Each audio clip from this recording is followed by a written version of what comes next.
Nah, bismillah Ustadz, boleh tidak ana membatasi komunikasi dengan kerabat yang suka merendahkan ana karena cadar yang ana gunakan? Ana selalu direndahkan di depan orang. Kalau perkara karena ana ada tingkah dan sikap ana yang berkenan, ana ikhlas ditegur. Tapi kalau sudah menyangkut pakaian syar'i yang ana gunakan dihina, ana nggak terima Ustadz. Selalu aja ada yang salah dari sikap ana. Ana diam salah, bicara juga lebih salah. Apa yang harus ana lakukan Ustadz? Jazakallah khair. Kayaknya nanti harus banyak istighfar, minta ampun sama Allah Jalla Jalaluhu. Rasulullah sallallahu alaihi wasallam mengatakan, "Alladzi yukhalitun nas wa yasbir ala adahum khairun min alladzi la yukhalitun nas wa la yasbir ala adahum."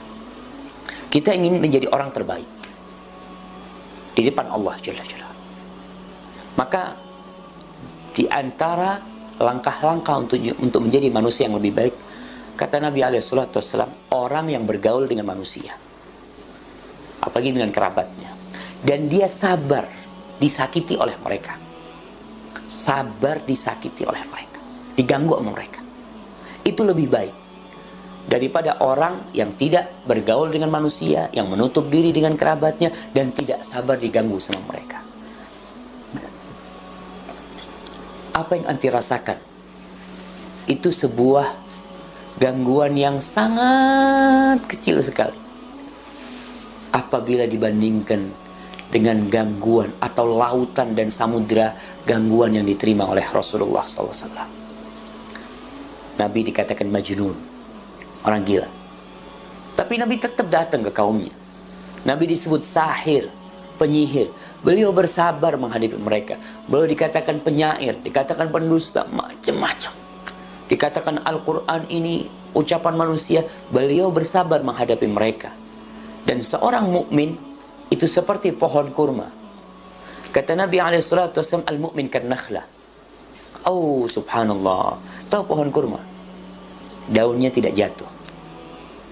Dia rindang.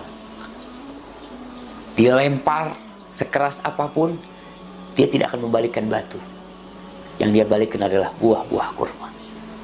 Jadi engkau ketika dihina, balaslah dengan yang lebih baik. Ketika engkau dicela, dicaci, direndahkan, kau ingat, ya Allah, mudah-mudahan ini jalanku menuju surgamu.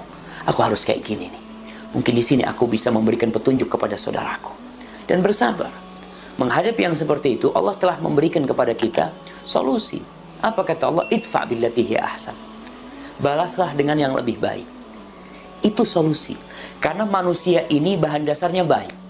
Dia tuh menghina kita karena dia nggak tahu, karena dia nggak paham. Rasulullah SAW diperangi oleh kaumnya. Karena apa? Karena kaumnya tidak paham dengan kebenaran. Maka tatkala Rasulullah SAW pada tahun ke-8 Hijriah, setelah 8 tahun meninggalkan Mekah, beliau datang ke kota Mekah, menaklukkan kota Mekah. Apa yang beliau lakukan? Membalas dendam, menghabiskan sakit hati beliau. Beliau mengatakan kepada para penduduk Mekah, idhabu fa antum tulaqa. Kalian silahkan pergi semuanya. Kalian semua aku maafkan. Kalian bebas mau kemana. Subhanallah. Itu akhlak. Jadi mudah-mudahan dengan engkau udah ngerti, faham dengan sunnah ya, engkau pakai cadar, engkau bersabar menghadapi hal itu, engkau balas dengan senyuman. Tadi dikatakan ngomong salah, diem salah, kau bilang, tolong kau kasih nasihat aku. Apa yang harus aku lakukan supaya aku bisa dicintai Allah SWT? Gak masalah. Balas dengan yang lebih baik. Barakallahu fikum. Nah, Assalamualaikum Ustaz. Waalaikumsalam. Saya mau tanya, bagaimana sebaiknya yang dilakukan sang istri agar suami tidak bersikap dingin terhadap istri? Suami saya orang yang tidak pandai berkata-kata dan tidak pandai mengungkapkan isi hati dan perasaannya. Terima kasih Ustaz. Subhanallah jamaah ya. Memang kalau kita perhatikan orang-orang yang hidup di sekitar kita, ada karakter-karakter yang macam-macam. Kita punya sohib yang jarang ngomong. Kita ada sohib yang Masya Allah, kalau sudah ngomong itu kayak keran yang gak bisa dimatikan. Ada yang model-model kayak gitu. Ada yang ember ya. Ada orang yang pemalu. Ada orang yang tertutup. Bagaimana kita menyikapi itu? Kita jangan maksa orang untuk jadi seperti kita. Nggak bisa kita paksa dia. Tapi kita menyikapi dia sebagai dia itu kayak gitu memang. Mungkin kita bisa memperbaiki dia, nggak ada masalah. Tapi kita yang harus sadar. Artinya ada orang yang gampang, bahasanya itu ngambek ya. Ada masalah dikit ngambek, udah ini. Ya kita, oh berarti orang ini nggak boleh, nggak bisa diajak gurau. Kita yang harus tahu diri. Jangan kita ngomong sama dia, oh itu gurau kayak gini aja udah ngambek gitu. Ya memang orangnya dia kayak gitu. Maka kita yang harus paham. Orang yang cerdas adalah orang yang memposisikan dirinya sebagai dokter yang ngobatin orang-orang. Oh orang ini, kita lihat, oh orang ini sakit perut nih, ini obatnya. Tidak semua dipukul rata. Maka bagi seorang istri yang mendapati suaminya tidak pandai bertutur kata, mungkin dianya memang sebelum menikah udah kayak gitu. Berbeda kalau suaminya ini sama orang, Masya Allah, ngobrolnya enak, di rumah diem doang. Ini ada yang salah nih. Ada yang harus dibenerin. Tapi kalau memang kondisi suaminya, tadi sebagaimana sebutkan, mungkin itu bawaan dia. Tapi akhlak, karakter itu bisa dirubah. Maka engkau paling tidak melihat. Mungkin ada celah-celah kau bisa masuk. Cari waktu tertentu untuk ngobrol sama suaminya. Bikin, mungkin kau bisa berhumor sama suami. Ada orang-orang yang kaku memang. Tapi kau bersabar. Artinya, jangan membandingkan suamimu dengan suami orang. Kadangkala seorang wanita yang mengatakan, ya Allah suaminya fulan, Masya Allah ya, sama istrinya, ana lihat digandeng sama dibawa jalan, ngobrol ketawa-ketawa, ana sama suami ana dingin banget sama dia. Udah itu suamimu. Ketika engkau menundukkan pandangan, tidak melihat yang lain, insya Allah kau akan mensyukurinya. Dan mudah-mudahan itu menjadi penambah amalan dan pahala buat engkau dengan bersabar menghadapi itu. Dan doakan suaminya. Doa termasuk jalan pintas untuk merubah karakter buruk. Barakallahu fikum. Nah, ini assalamualaikum Ustaz. Waalaikumsalam. Apakah anak durhaka jika anak perempuan yang telah menikah selalu membantah keinginan orang tuanya? Orang tua saya selalu gila dunia, selalu minta belikan harta benda, tidak diturutin dia marah-marah, dan menyumpah serapah. Terima kasih. Wassalam.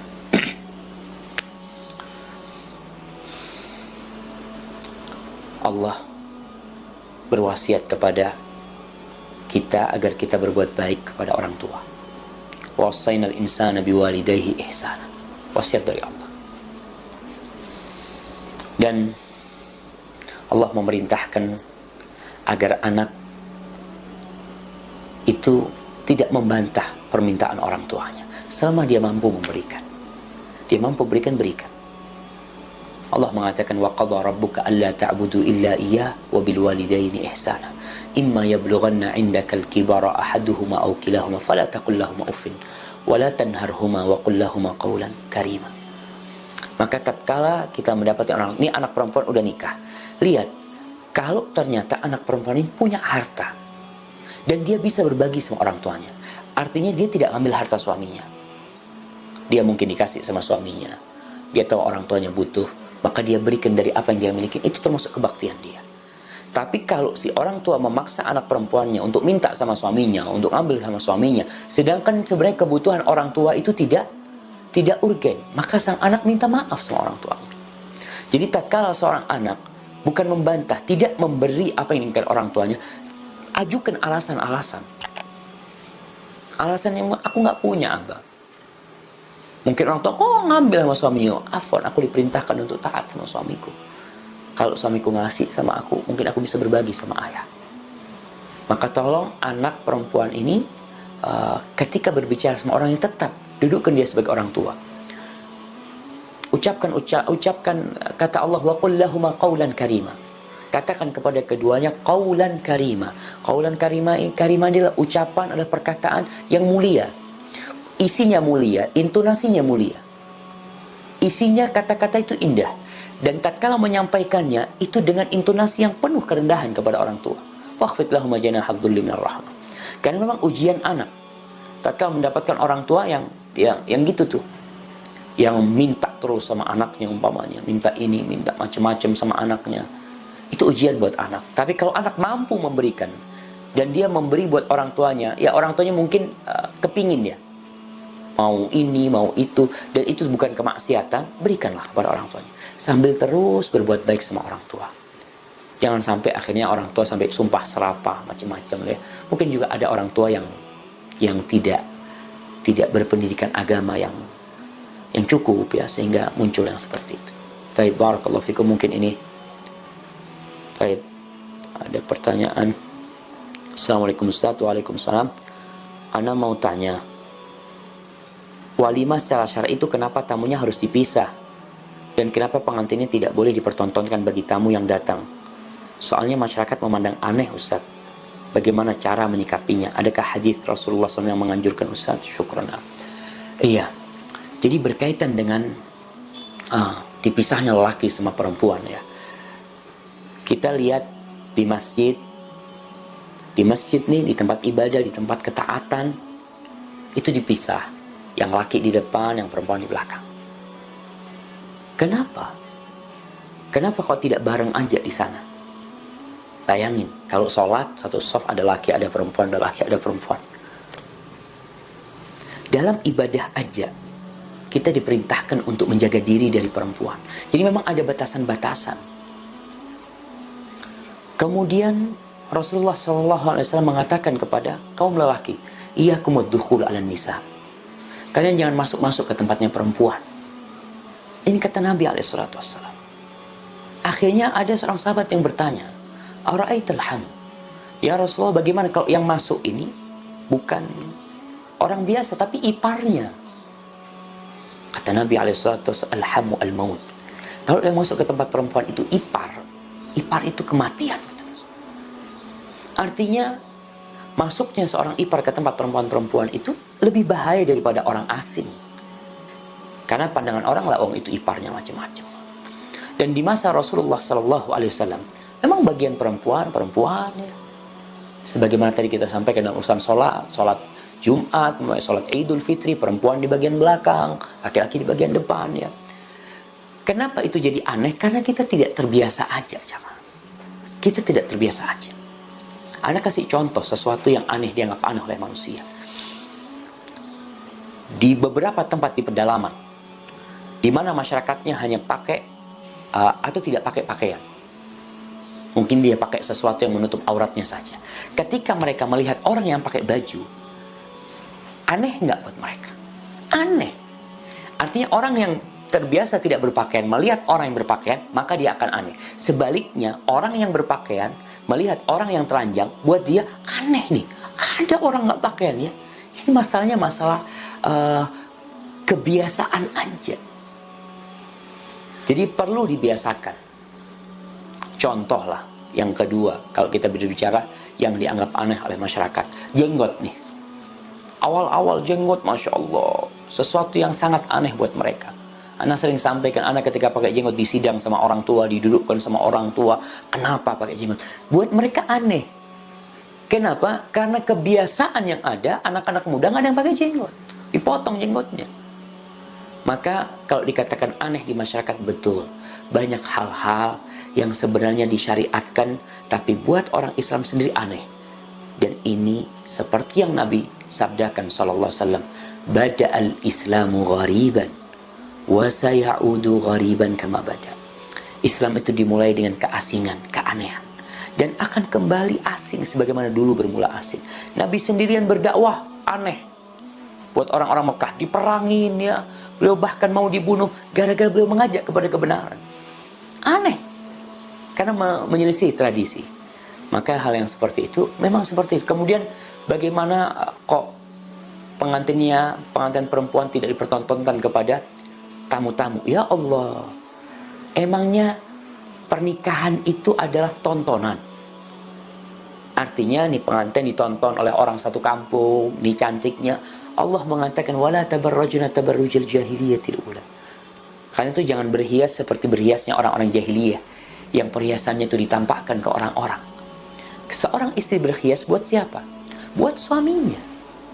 Jadi kalaupun ingin ditontonkan nggak apa-apa, yang laki sama yang laki, yang perempuan sama perempuan, supaya kenal ya. Ini lo menantu saya, tunjuk nama yang perempuan-perempuan, tidak dipublish ya, tapi hanya untuk mereka perempuan-perempuan aja. Sekali lagi, ini aneh karena kita tidak terbiasa saja. Dengan berpendidikan, dengan ilmu bertambah, insya Allah keanehan itu akan berkurang. Orang semakin ngerti, ya Allah, ternyata ini Islam. Dan Allah mengatakan udkhulu fis silmi kafah, kalian masuklah ke dalam Islam secara kafah.